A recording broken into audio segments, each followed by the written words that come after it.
the best part.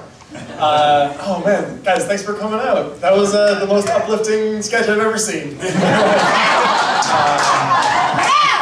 Now I'm just gonna do stupid jokes that I thought of for a while, and you guys are gonna forget all about that? Probably not. We're all leaving here changed people. I've been watching a lot of Breaking Bad recently. I don't know if anybody else is into that show. Basically, this Christmas, for Christmas, I got a Netflix subscription and a robe, and I think what's happened since then. The first thing is that that show is not a good show to start watching when you have kind of a cough. Because he coughs once, and then you cough almost immediately, and then you go, oh, I definitely have lung cancer. That's absolutely what it is. But then, this time around, I've also realized that I feel like if, and this is just true in general, if police ever want to get serious about cracking down on drugs, all they actually have to do is stake out super tiny Ziploc bag stores. So I have like one undercover guy work at the counter, and then every person that comes in is arrested. Just like, oh, you want a little thing to keep? What are you keeping? The world's smallest sandwich fresh?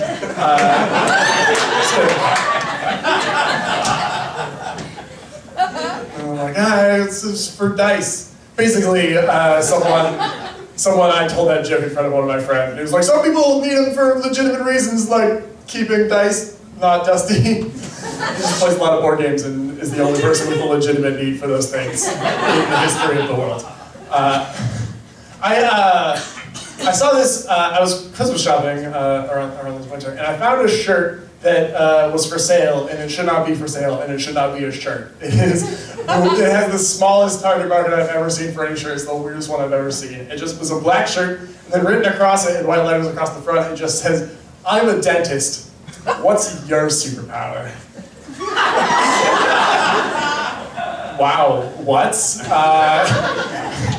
Like, to want to buy that shirt, you have to be one, a dentist, and two, an asshole dentist. Those are the requirements. Like, being a dentist is not a superpower. Sorry if there are any dentists here, but you knew that already. Obviously, you're like a regular, rational person who's at a fun show. Like, there's so many things that are more of a superpower than being a dentist. Actual superpowers, for one. But also, like the Giving Tree, I think, qualifies as a better superhero. Like, really smart dogs, I think, are better. Like, Lassie is more of a superhero. What's that? Being a nurse. Being a nurse? Yeah, even then, that's, like, I don't know if being a nurse... Superpower. Yeah, I will, I'm still not sure that being a nurse is a superpower, I'm sorry, but I will qualify that if nothing else, it is more noble than being a dentist. It only lets you take care of, like, a larger percentage of the body.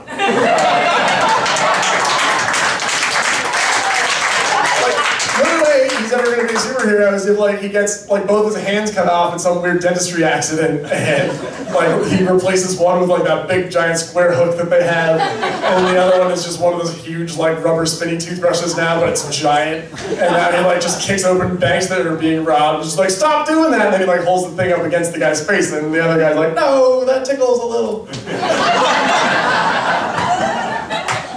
It's just like a really rich guy with no real powers, and he just has a bunch of gadgets, and we already have a superhero who does that. It's like Batman.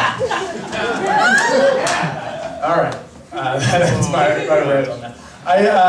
I'll tell you guys a thing about me that you don't know, or because we just met. I come from a very small town in western Massachusetts called Athol, Massachusetts. I don't know if anybody here has ever heard of that place before. You have? Have you ever stopped there, or have you driven through it? Because that is a big qualifier. What do you think? You've driven through it, would be my guess. It is the drive-throughest of towns. So, I'm like, no one has ever stopped there on purpose unless you're really into teen pregnancy stats, and that's not like a tourism industry. It's just this little 10,000 person town. I grew up like super small town. I didn't so much grow up like sheltered or naive. I just didn't know about a lot of stuff. Like, eventually I moved to Boston and it was just like, oh, this is where all the things are. But like, until then, like the first concert I ever went to as a child was like Gloria Estefan. I don't know if that paints the picture any better on where I'm coming from as a person. I wasn't allowed to swear growing up, which I guess is true of most children, but I also wasn't allowed to say things in my house like hate or shut up or stupid. We also weren't allowed to say fart in my house.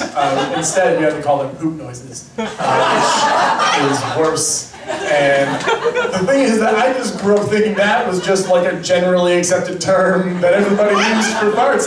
So I went to like a regular actual people school after that and was just like, I made a poop noise, you guys.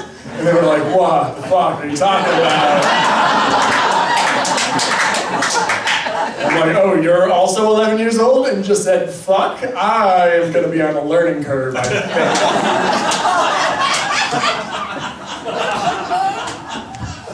Here's a thing that I remembered about my town this winter is that when I was 10, I broke my femur, and I had to go to the hospital for a couple months. Yeah, it was a big one.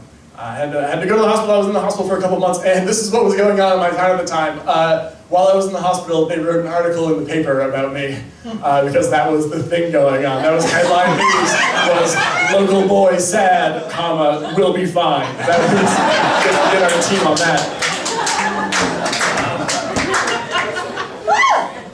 But it's just weird living in like a major city now, because the other thing is that I have an active imagination. I don't know if I've made that clear yet.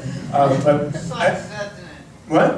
It really sucks, doesn't it? Yeah, well, I kind of come to terms with it, I guess, at this point. But it's tricky in certain, like, it's hard to have an imagination and also live in any major city, like probably Providence as well, because like crazy things happen basically all the time in a major city. And as a person with an active imagination, you look at those things and you just won't let them go. I feel like regular people will see those things and just go, oh, that's a weird thing, and then just move on with their life, and I've never been able to do that.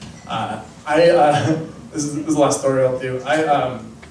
This is what I think illustrates that. I was on the train, like Revue going home to see my folks, and I'm sitting down on the train, and this middle-aged lady comes by me, or a 40-year-old lady pushing a stroller, and as she comes by me with the stroller, I see that in the stroller, where a baby should go, there's not a baby.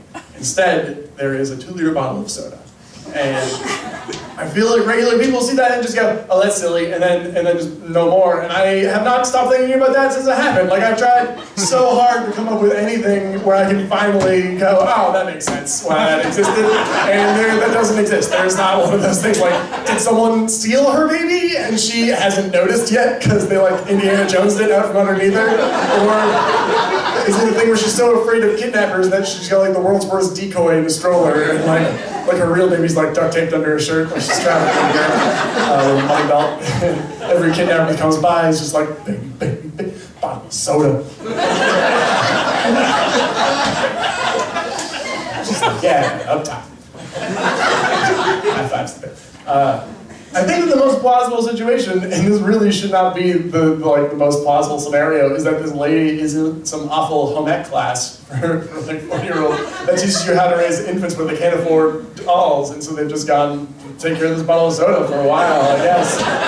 Because like admittedly, I don't know a ton about raising toddlers, but like no shaking, no Mentos is a place to start. That's it for me, thank you. Andrew Bear!